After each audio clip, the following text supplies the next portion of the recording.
مریم نے کوئی راستے میں رہ گئی تھی، اس کی بھی لانگ مارچ، لیکن سب کا ایک کہہ رہے تھے کہ مہنگائی سے لوگ تباہ ہو گئے۔ تو آج اللہ کیونکہ الحق ہے، سچ کا خدا ہے، اس کی وعدہ ہے کہ وہ سچ سامنے لے آئے گا۔ ذرا آج قوم کو بتانا چاہتا ہوں کہ آج آٹا ہمارے دور میں 60 روپے کلو تھا، آج 135 روپے کلو پہنچ گیا، جو عام آدمی کھانے کی اس کی پینے کی چیز ہے۔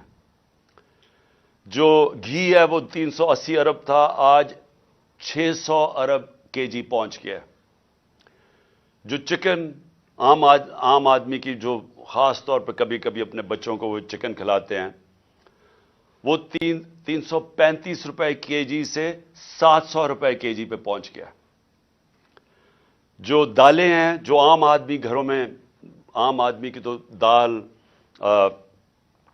دال روٹی، پیاز کی قیمت دگنی سے بھی زیادہ ہو گئی ہے۔ دالیں گئی ہیں 250 روپے کے جی سے 400 روپے۔ اور اب کسان دیکھیں، ہمیں جب تک کسان کو نہیں اٹھاتے، اور جو ہم نے پوری کوشش کی اٹھانے کی، اور ماشاءاللہ ہمارے دور پہ آخری 2 سال میں کسانوں کے پاس ریکارڈ پیسہ آیا۔ ہم نے ان کو ٹائم پہ جو گنے کی فصل کٹتی تھی، شوگر مل سے ٹائم پہ پیسہ لے کے دیا، پوری قیمت لے کے دی، کٹوتی ختم کی، ٹائم پہ پیسہ ملونا اپنی زمینوں پہ لگایا۔ ریکارڈ 4 فصلوں کی ریکارڈ پروڈکشن 2 سال ہوئی ہماری، یعنی بمپر کراپس ہوئی۔ تو آج وہ جو یوریا استعمال کرتا ہے وہ 1668 روپے ہمارے دور میں تھا، آج یوریا گیا ہے 3000 روپے پہ۔ ہمارا جو پھر میں اور بھی چیزیں جو گھر بنانے کے لیے سریا لوگ استعمال کرتے ہیں، سیمنٹ استعمال کرتے ہیں، تو سیمنٹ گیا ہے 865 روپے سے 1062 روپے پہ۔ جو سریا استعمال کرتے ہیں وہ 2 لاکھ روپیہ ٹن سے، سلیب سے، وہ گیا ہے 3,05,000 پہ۔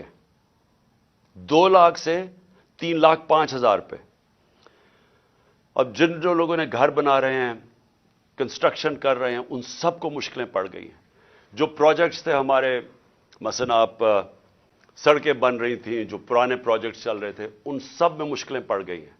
ہم جو شوکت خانم بنا رہے ہیں، اور جو انشاءاللہ اس سال کی اینڈ میں کھلنا تھا کراچی میں، اب وہ سارے ہمارے جو ایسٹیمیٹس ہیں وہ سارے اپسیٹ ہو گئے ہیں۔ امپورٹس رک گئی ہیں، جو سٹیل کی امپورٹس تھی، کئی چیزیں رک گئی ہیں۔ تو سارے اس طرح پروجیکٹس، جو آن گوئنگ پروجیکٹس ہیں، سب متاثر ہو گئے ہیں۔ یہ جو قیمتیں بڑھی ہیں سیمنٹ کی اور سٹیل کی، جو لوگ گھر بنا رہے تھے ان کے گھروں کے قیمتیں ایک دم اوپر چڑھ گئی ہیں۔ پھر دوائیں، انہوں نے امپورٹس کے اوپر جو بین کیا ہے، جو لائف سیونگ ڈرگز ہیں، جو خاص طور پہ آپ استعمال کرتے ہیں، کینسر کی ڈرگز، ہارٹ کے لیے، وہ ان سب میں قلت آ گئی ہے، کیونکہ یہ جو سوچے سمجھے بغیر سب امپورٹس بند کیے ہیں، جس میں متاثر ہو رہے ہیں ہاسپٹلز اور وہ مریض جن کی سیریس بیماریاں ہیں۔ اچھا، اب یہ نئے بجٹ آ گیا، یہ میں آپ کو بتا رہا ہوں، یہ اب تک جو مہنگائی ہوئی تھی، اب یہ جو انہوں نے ابھی جو آج لے کے آئے ہیں، اس کے اندر گیس اور بجلی، میں عوام آدمی کی پھر بات کر رہا ہوں کہ جو گیس کا جس کا بل 3000 کا آتا تھا، وہ آج ہو جائے گا 4300 کا۔ جو بجلی کا بل جن کے گھر 10,000 آتا تھا، وہ 13,000 پہ چلا جائے گا۔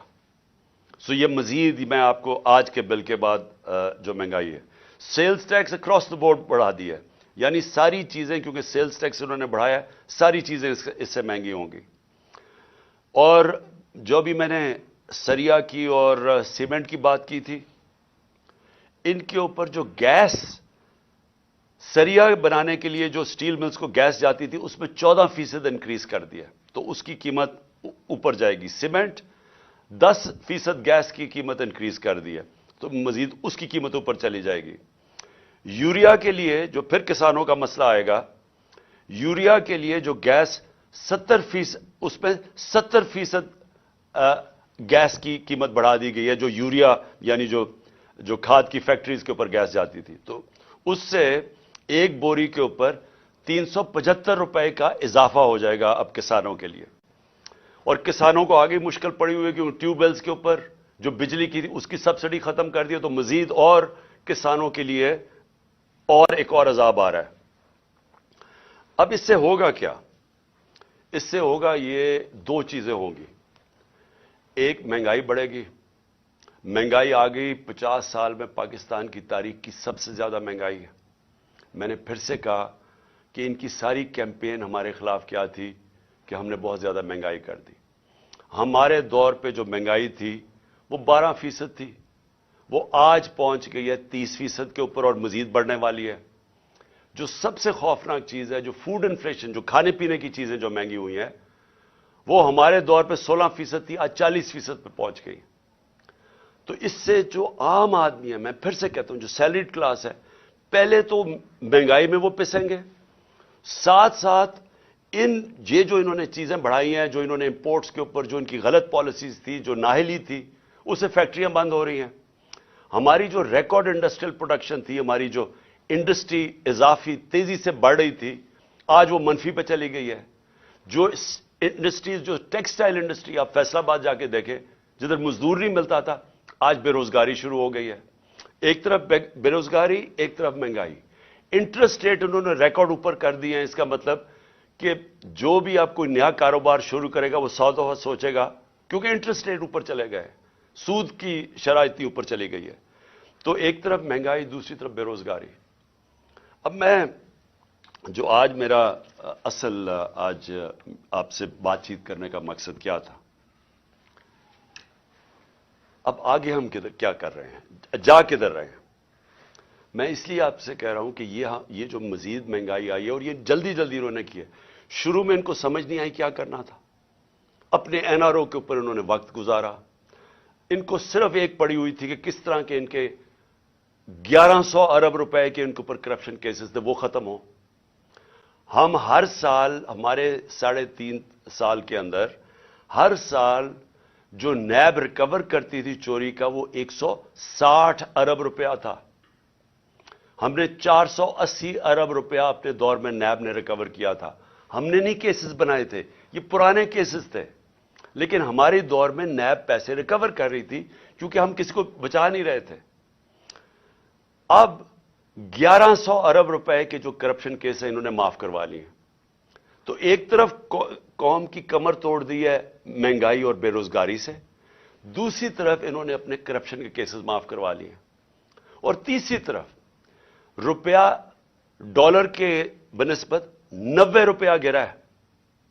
کہ کبھی پاکستان کی تاریخ میں اتنا زیادہ ڈالر مہنگا نہیں ہوئی اور اتنی تیزی سے روپیہ گرا نہیں ہے. تو قوم کے لیے تو کیا ہوا اس سے؟ اگر آپ کی 30,000 روپیہ تنخواہ تھی، آج صرف وہ 20,000 روپے کی 30,000 روپے کی تنخواہ 20,000 کی چیزیں خرید سکتی ہے. آج جو ڈی ویلیویشن ہوئی ہے، ساری قوم کا جو جیسے کہتے ہیں نا جی ڈی پی، کیونکہ جی ڈی پی ڈالر سے میجر ہوتی ہے، تو پر کیپٹا انکم ڈالر سے میجر ہوتی ہے، وہ ساری نیچے آ گئی ہے.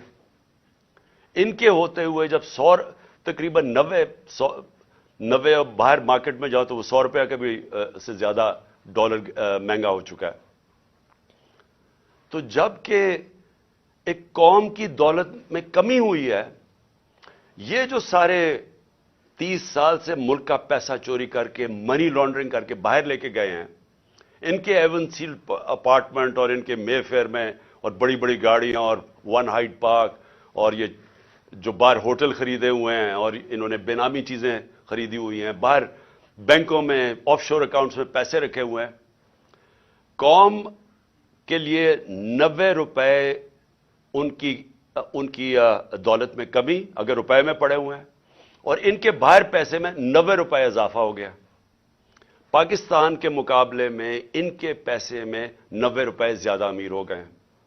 ان کو کوئی فرق نہیں پڑا، اس لیے انہوں نے آتے ساتھ ہی کبھی کوئی پرواہ نہیں کی کہ کیا انہوں نے اگر ان کو سازش کے تحت بٹھائی دیا تھا، کیونکہ عمران خان ملک تباہ کر رہا تھا، تو انہوں نے آ کے کوئی روڈ میپ دینا تھا کہ ہم نے ملک کو کیسے ٹھیک کرنا ہے، کیونکہ یہ تو بڑے تجربہ کار تھے. ہم تو جی اسحاق ڈار نے کہا میں روپے کو $200 کو نیچے لے کے آؤں گا, میں IMF کو سامنے یہ کر دوں گا, بڑی بڑھ کے ماری, میں تجربہ کار ہوں. آج یہ بتائیں کہ انہوں نے ملک سے کیا کیا, اور جو ان کے ہینڈلر لے کے آئے تھے ان سے ذرا پوچھیں کہ آپ نے یہ ملک سے کیا کیا, کون جواب دے. آج جو ابھی یہ جو شروعات ہے, ابھی یہ جو $90 کے جو گرا ہے, جو روپیہ گرا ہے ڈالر کے مقابلے میں, ابھی اس کی مزید مہنگائی آنی ہے. جو ایک تھوڑی ٹائم کے بعد جب آپ کا روپیہ گرتا ہے تو جو باہر سے چیزیں لے کے آتے ہیں وہ ٹائم کے بعد مہنگی ہونی شروع ہوتی ہے. تو نہ تو انہوں نے کوئی تیاری کی, نااہلی ان کی یہ ہے کہ انہوں نے غلط فیصلے کر کے ملک کو آج یہاں پہنچا دیا ہے کہ اس طرح کا بجٹ لانا پڑا ہے. اور کوشش کر رہے تھے کہ عارف الوی کے اوپر سارا بوجھ ڈالے, پارلیمنٹ میں بھی نہیں چاہتے تھے کہ ڈبیٹ ہو اس کے اوپر, اس سے کہتے تھے آرڈیننس سائن کرو تاکہ یہ بچ جائیں کہ پارلیمنٹ میں ان کے اپنے لوگ کیا یہ جو بجٹ لے کے آ رہے ہیں وہ کیا بولیں گے اس کے اوپر. قوم کے اوپر سارا بوجھ, خود اپنی کرپشن کے کیسز معاف, اور کوئی آگے راستہ بھی نہیں ہے, روڈ میپ بھی نہیں ہے. میں آخر میں یہی بات کرنا چاہتا ہوں کہ جو بھی ان کے بیکرز ہیں یہ سمجھ جائیں کہ ان کے پاس کوئی اگلا آگے کا راستہ نہیں ہے. یہ اگر سمجھ رہے ہیں کہ اس سے آپ IMF کے ڈالرز آ جائیں گے تو وہ یہ ایسے سمجھیں کہ یہ کینسر کا علاج ڈسپلن سے ہو رہا ہے, تھوڑی دیر کا تھوڑا سا آرام آئے گا, لیکن کینسر جب تک کاٹ کے نکالی نہ جائے یہ کینسر پھیلتی جائے گی, یہ قرضے بڑھتے جائیں گے, آمدنی سکڑتی جا رہی ہے. ہماری ریمیٹنسز جو ہمارے دور میں 17% انکریز کر رہی تھی, ہماری ریمیٹنس میں 17% اضافہ ہو رہا تھا جو 31 ارب پہ پہنچ گئی تھی, وہ ان میں اب 11% کمی آ گئی ہے. تو پہلے تو اضافہ ختم ہوا اور پھر 11% کمی آ گئی ہے, یعنی جو ڈالرز آنے تھے ریمیٹنس سے وہ کم ہو گئے ہیں, ایکسپورٹس گر گئی ہیں ہماری. تو ہمارے پاس تو جو آمدنی ہے وہ تو سکڑتی جا رہی ہے, فیکٹریاں بند ہو رہی ہیں, بے روزگاری بڑھ رہی ہے, لیکن قرضے بڑھتے جا رہے ہیں کیونکہ یہ تو قرضے ہی لیے ہیں نا IMF سے, اور ہم یہ امید رکھ رہے ہیں کہ اور بھی ملٹی نیشنلز قرضے دیں گی, تو وہ تو قرضے ہیں. تو یہ حل تو نہیں ہے. حل کیا ہے؟ حل جو میں تب سے کہہ رہا ہوں, میں نے کوشش بھی کی, اپنی گورنمنٹ خود میں نے ڈیزالو کی اپریل میں الیکشنز کروانے کے لیے, لیکن پورا پلان بنا ہوا تھا کیونکہ فیصلہ ہو گیا تھا عمران خان بہت خطرناک ہے اس ملک کے لیے. تو اس تب سے وہی ابھی بھی حل ہے. اس ملک میں اگر ہم نے صاف اور شفاف الیکشن نہ کروائے, ایک پبلک مینڈیٹ سے گورنمنٹ نہ آئی جو کہ پبلک جس کے پیچھے کھڑی ہو جس گورنمنٹ کے, وہ گورنمنٹ پھر مشکل فیصلے کرے. وہ جو میں کینسر کو کاٹ کے نکالے ملک سے, اسٹرکچرل ریفارمز کرے, جو آج ملک کی ضرورت ہے, رول آف لا قائم کرے, گورننس سسٹم ٹھیک کرے, تب جا کے یہی جو کرائسس ہے یہ ہم فائدے میں اس کو کر سکتے ہیں. یہ جو ہم دلدل میں پھنسے ہوئے ہیں اس میں نکلتے نکلتے ہم ملک کو پوری طرح اٹھا سکتے ہیں.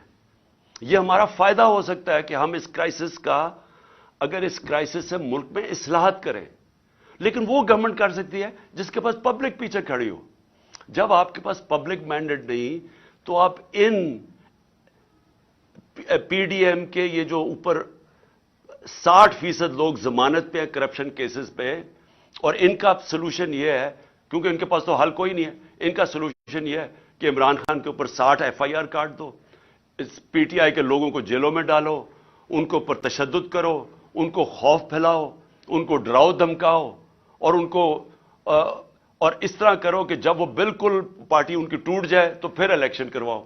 وہ ہونے نہیں لگا, کیونکہ آپ جتنا زیادہ دبائیں گے وہ پارٹی اتنی اور اٹھتی جا رہی ہے. پبلک کوئی بیوقوف تو نہیں ہے, پبلک تو فیصلہ کر بیٹھی ہے جس کی وجہ سے یہ ڈرے ہوئے ہیں. تو صرف اور صرف عمران خان کو باہر کرنے کے لیے ملک کو تباہ نہ کریں. یہ اصل میں جانا ہے ہماری سیکیورٹی کے اوپر. جو آج ہمارے حالات ہو گئے ہیں, ہم تو کسی کے سامنے اب کھڑے بھی نہیں ہو سکتے, کیونکہ ہمیں تو انہوں نے ملک کو ادھر پہنچا دیا. $300 ارب سے کم تو ریزروز رہ گئے ہیں. ہمارے پاس کیا اب ہے کہ اپنے پیر پہ کھڑے ہوں، کسی کو کہیں کہ نہیں جی ہمیں پاکستان کی خودداری چاہیے، ہم پاکستان کی سوورنٹی چاہیے؟ ہم کیسے کہہ سکتے ہیں جب ملک کے حالات یہاں پہنچا دیے؟ اس کے لیے اپنے ملک کو بچانے کے لیے طریقہ یہ نہیں ہے جو کیا جا رہا ہے کہ ہائی کورٹ کہہ رہا ہے کہ الیکشن کرواؤ، وہ الیکشن کمیشن جناب بیٹھی ہوئی کہ نہیں ہم الیکشن نہیں کرواتے، وہ بہانے مار رہی ہے الیکشن کے۔ پاکستان کا آئین کہتا ہے 93 میں الیکشن کرواؤ، یہ کوئی بہانہ مار ہے، کوئی صرف ڈرے ہوئے ہیں الیکشن ہارنے سے۔ پاکستان کی آئین کی وائلیشن جس طرح کی جا رہی ہیں اور جس طرح آگے پلان بن رہا ہے، یہ جو بھی لوگ سمجھ رہے ہیں کہ اس سے وہ اپنی ذاتی فائدہ اٹھا دیں گے، وہ ملک کو ڈبو دیں گے۔ اور میں آج اس لیے یہ کہہ رہا ہوں کہ ہم بڑے آرام سے ملک کے اندر اس وقت اگر ہم چاہیں، اتنی بڑی پارٹی ہے، ہم اگر وہ مظاہرے کریں اور ملک بند کرنے کی کوشش کریں، سٹرائکس کریں، ملک تو آگے حالات برے ہیں۔